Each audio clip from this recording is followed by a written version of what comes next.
आपा इंतखाब है। तो शेर जो है वो दानिश साहब की नज़र है, ये अहले ज़ुबान भी है और खुद भी शायर हैं। और इसकी जो तफसीर मैं आपसे अर्ज करूंगा वो हमारे दोस्त अख्तर साहब की नज़र है कि पहले पहले शेर की चांदमारी में इन्हीं पर किया करता हूँ। तो शेर इस तरह से है कि रात मजलिस में तेरी हम भी खड़े थे चुपके। मीर का आप अंदाज देखिएगा कि कोई मुश्किल लफ्ज उनके कलाम में नहीं आएगा, अक्सर बिल्कुल रोजमर्रा के अल्फाज आएंगे और रोजमर्रा के अल्फाज में शेर कहना खुद एक कारनामा है। शायर लोग होते हैं वो रोजमर्रा को बचाकर और बड़े बड़े अल्फाज लाते हैं अपनी बात कहने के लिए, क्योंकि रोजमर्रा का लफ्ज इतना घिस पिट चुका होता है कि उसमें से कोई मानी बरामद करना बहुत मुश्किल होता है। और मीर के लिए मैंने एक जगह लिखा था कि मीर इस तरह करता है कि बिल्कुल बाजार में से कंकर उठाता है और उसको इस तरीके से लगाता है कि जाकर वो किसी बादशाह के ताज में लगने के काबिल हो। अब उसकी मिसाल हम इस शेर से लेंगे कि रात मजलिस में तेरी हम भी खड़े थे चुपके, जैसे तस्वीर लगा दे कोई दीवार के साथ। इसका पहला लफ्ज जो है वो रात है और ये लफ्ज हमारी आम जिंदगी में इस्तेमाल होता है। कुरान का भी लफ्ज है, हदीस का भी लफ्ज है, हमारी जिंदगी का भी लफ्ज है। अब उसने ये कहा है कि हम सारा दिन जो बंदा काम करता है वो उसकी मजबूरियां होती हैं, मुआशी मजबूरियां होती हैं, उसका जी नहीं भी चाह रहा होता है काम करने को, उसे फिर भी जाना पड़ता है। हम में से कितने हैं जो काम को इस इश्तियाक से जाते हैं जिस इश्तियाक से रात जो उनकी मसरूफियत होती है, कोई जो भी उसका कोई हॉबी है जिसके लिए उसको फुर्सत चाहिए, जो फुर्सत में उसका जी लगता है, जिस शौक से वो अपने फुर्सत के काम को करता है, अपने शगल के काम को करता है, उससे तो नहीं वो दिन वाले काम करता है। तो मीर कह रहे हैं कि दिन तो सारा हम इन धंधों में गुजारते हैं, लेकिन सिर्फ इसलिए कि रात होगी तो हम अपनी लज्जत के लिए तुझे देखने के लिए तेरी मजलिस में आएंगे। तो रात इस्तियारा है इस बात का कि इंसान अपना हज कहां से उठाता है। गोया रात ये तयन कर देती है कि किसी इंसान की तबीयत का रुख किधर है, दिन ये मुतय्यन नहीं करता। तो मीर साहब ये कह रहे हैं कि हमारी सारी लज्जत और हमारा सारा, अगर पंजाबी का लफ्ज इस्तेमाल करूं मैं तो उसे सवाद कहते हैं और मैं माफी चाहता हूं कि कोई उर्दू का लफ्ज इसको पूरा नहीं कर रहा, कि हमारी तबीयत की सारी लज्जत सवाद जो है वो रात तेरी मजलिस में आने के साथ है। फिर रात एक इसका मानी माकूस भी है, यानी उल्टा मानी भी है। यानी एक कुरान पाक ने इसको रात को लिबास कहा है, वजाअलना लैला लिबासा, कि हमने रात को बनाया लिबास के तौर पर, कि ये आकर ढांप देती है सब लोगों को। जिसने बुराई करनी है वो जुआ खाना चला जाता है, जिसने को घुंघरुओं की आवाज सुननी है वो वहां चला जाता है, इसी तरह किसी ने और कोई काम करना है गलत सलत वो भी चला जाता है। लेकिन जिसने तहज्जुद पढ़नी है उसको भी रात ही आकर कवर करती है, वो भी नहीं दिन को काम कर सकता। तो गोया रात ने आकर सब पर एक पर्दा डाल दिया। लेकिन इसका मानी माकूस ये है, उल्टा मानी ये है कि रात आकर बंदे को एक तरह से बेपर्दा भी कर देती है, इसलिए कि जो उसकी तबीयत का रुझान होता है वो सारा दिन जो ढोंग उसने रचाया होता है, रात को पता चलता है कि वो किस तरफ उसकी तबीयत का रुख है। तो मीर साहब इस रात के लफ्ज में ये कह रहे हैं कि हमें दूसरों का नहीं पता, लेकिन हमारी जब रात का इंतजार होता है वो सिर्फ इसलिए कि तेरी मजलिस में आएंगे, तुझे देखेंगे, बाकी तो सारे काम इसी रात के लिए हम करते हैं। हमारा आजकल जो मसला है वो सतहियत है, हम सती लोग हो गए हैं कि किसी भी मौके पर सोचते नहीं है कि इसका बेहतरीन इस जगह क्या काम है। क्योंकि दाना बंदा वो है जो हर मौके पर सोचे कि इसका बेहतरीन अमल में क्या कर सकता हूँ।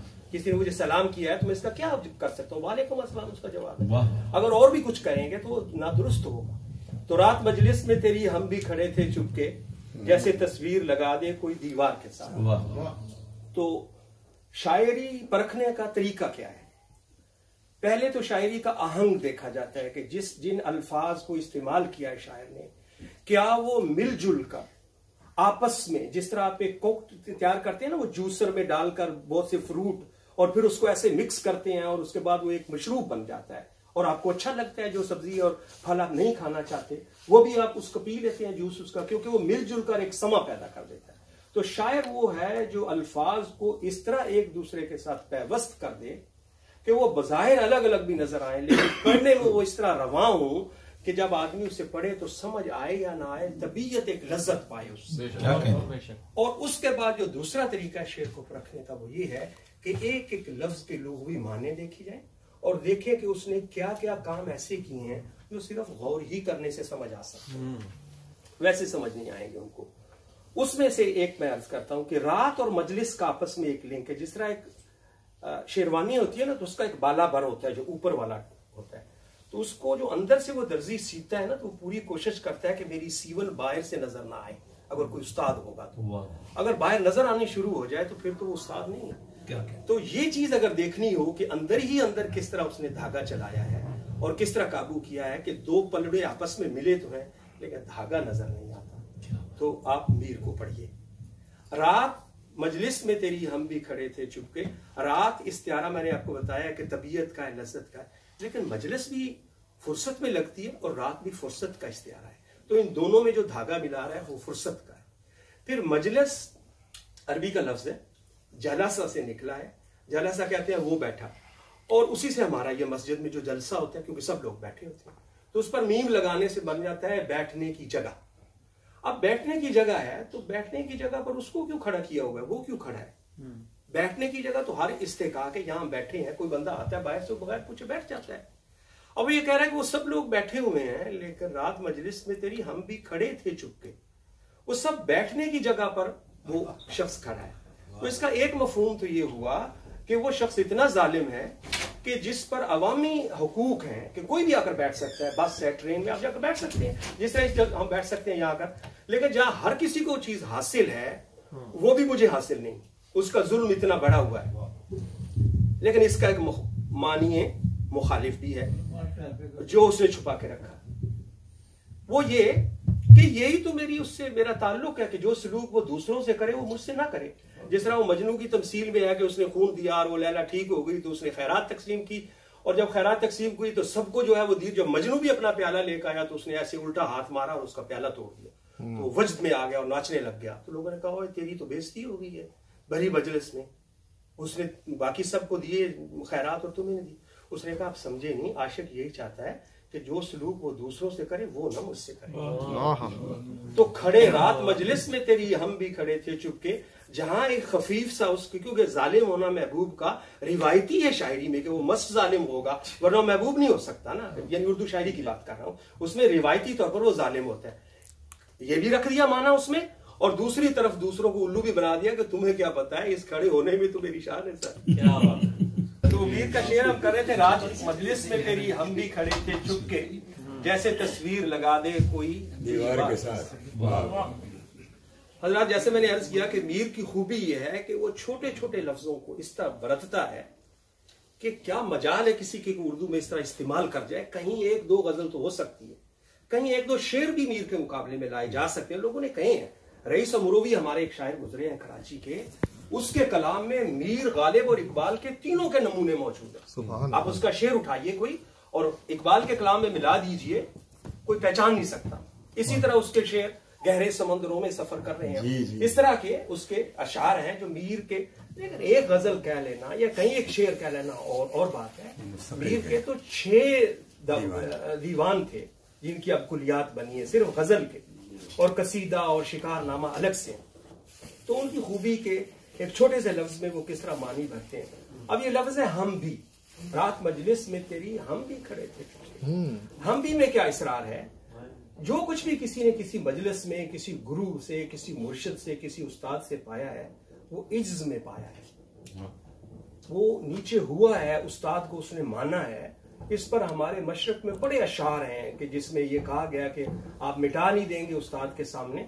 बल्कि हाफिज का तो एक यहां तक शेर है कि उसने कहा कि अगर उस्ताद तुम्हें ये कहे, अगर पीरे मुगा गोयल, उसने कहा कि अगर तुम्हें कहे कि जाओ मुसल्ला शराब में भिगो के ले आओ, ऐसी उल्टी बात भी उस्ताद कह दे तो भिगो के ले आओ।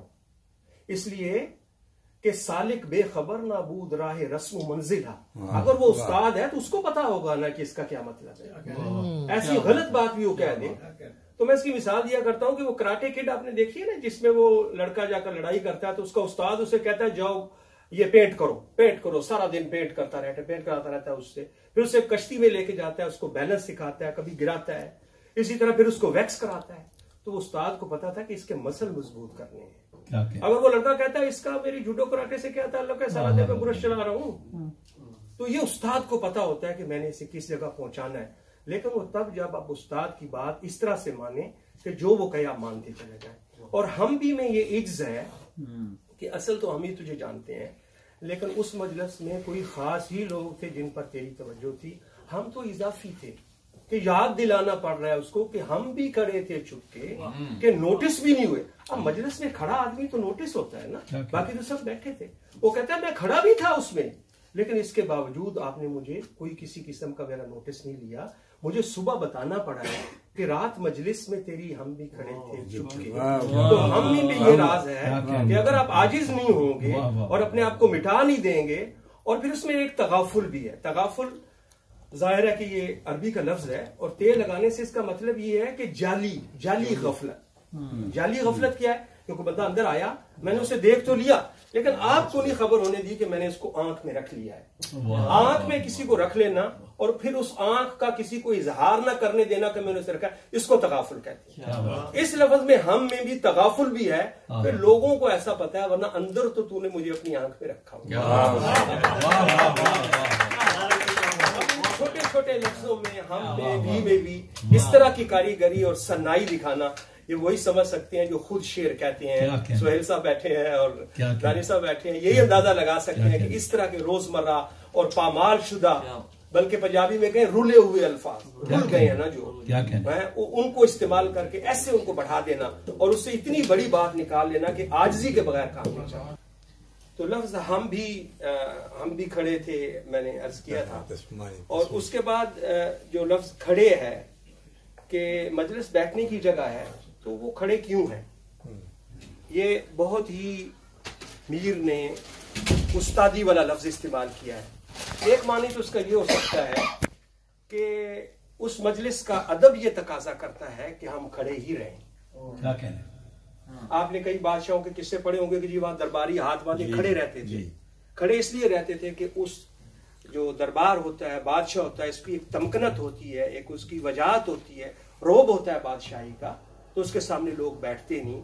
यानी खड़े रहना किसी के सामने अदब की अलामत है। फिर किसी मजलिस में बुजुर्ग के मौजूद होने की भी अलामत है कि वो कोई रूहानी शख्सियत है, कोई असरार है उनमें, और जरूरी है कि मैं उनको खड़े रहकर उनका मुलाहिजा करूं।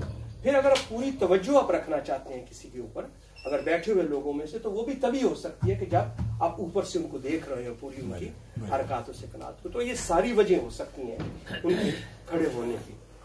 और खड़े होने का एक और भी वजह हो सकती है कि कहते हैं कि बड़ा हुस्न, और आप सल्लल्लाहु अलैहि वसल्लम के हुस्न के मुतालिक यही अहादीस में आया है कि उसकी दो निशानियां होती हैं।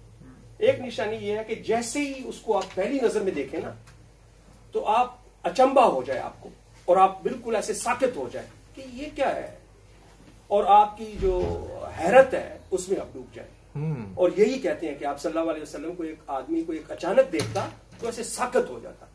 तो मीर कहता है मैं खड़ा नहीं रहा, बल्कि मैं उसे देखते ही बुत हो गया हूं। मुझ पर जो झलक पड़ी तो मैं वहीं, जैसे जिसे फ्रीज कहते हैं ना, कि वहीं का वहीं फ्रीज हो गया हूं। अब इसका हम भी का खड़े का जरा आप अंदर से सीवन मिलाइए उसके साथ, तस्वीर के साथ। आगे उसने तस्वीर भी तो कहा है ना, कि जैसे तस्वीर लगा दे कोई दीवार के साथ। अब तस्वीर और खड़े होने में भी एक अंदर से एक और जो धागा उन्होंने लगाया, वो ये कि तस्वीर ही मुकम्मल अलामत है तवज्जो की। कि तस्वीर एक कमरे में लगी हो तो आप जहां जिस तरफ जाएंगे वो आप ही की तरफ देखते हैं। क्या कहने? और चूंकि वो बिल्कुल खामोश होती है, और आपकी गुफ्तगू भी इस चीज में हायल होती है कि अगर आप बोल रहे हो तो तवज्जो नहीं कर सकते। तो खामोशी और तस्वीर और हम भी और खड़े रहना, आप इन देखिए कि किस तरह उसने ये चीजें लगाई उसके साथ, कि खड़े में से इश्क का लफ्ज किस तरह उसने पैवस्त कर दिया है। खड़ा इसलिए भी मजलिस में रहा जाता है कि जब वो महबूब आपको हुक्म करे तो बैठा हुआ आदमी खड़े होने में कुछ साथ तो लेगा ना। चलो हमारी तरह घुटनों के दर्द में मुब्तला ना भी हुआ तो भी थोड़ी देर चंद साथ तो लगेगी ना उसके। तो वो ये कह रहा है कि इश्क के मैदान में वो जो चंद साथें भी लगेंगी वो भी कबूल नहीं है। गोया हुक्म दिया और खड़े हुए आदमी फौरन चल जाए।